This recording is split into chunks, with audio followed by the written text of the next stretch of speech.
We got to start with last night, right? Oh, the Packers. Don't tell me they can't. They certainly can. They go and they just inserted their will. They dominated the Seahawks team out the gate, quick start.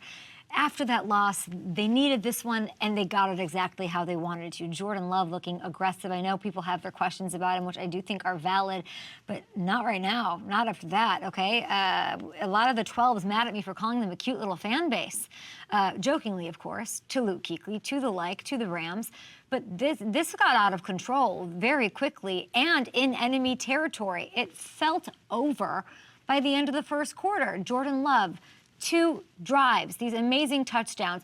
The way the defense is playing, even without Jair Alexander, what I want to focus on is this D, because this is what makes them scarier than last year's edition of this squad. Even before Geno left the game, they were dominating. This is a tough quarterback. I almost swore, I'm not gonna. 7 sacks, 12 quarterback hits, 2 big interceptions. So shout out, by the way, Edgerrin Cooper.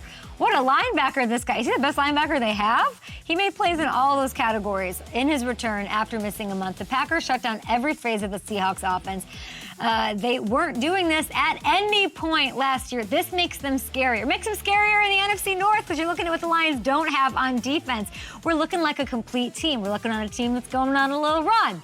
They rank in the top 10 in every major defensive category right now. In the bottom half of the league in all of these categories except for scoring defense a year ago. This is a big change, something to really pay attention to down the stretch. And they've done it without one of their best players in Jair in that stretch. I also want to say sometimes these numbers can lie a little bit because it is about your competition. Who are you playing? Green Bay.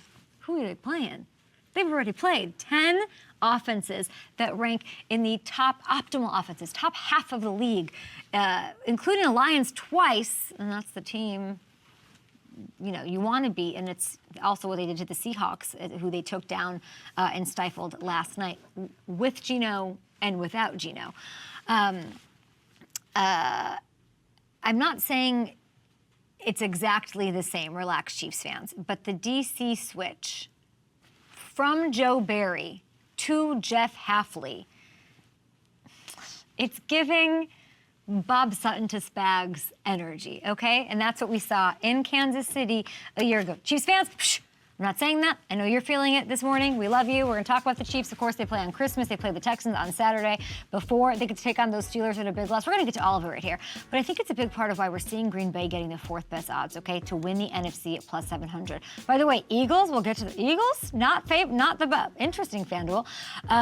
They're a wild card team, the Packers. They won their last Super Bowl from that spot, too. Just saying.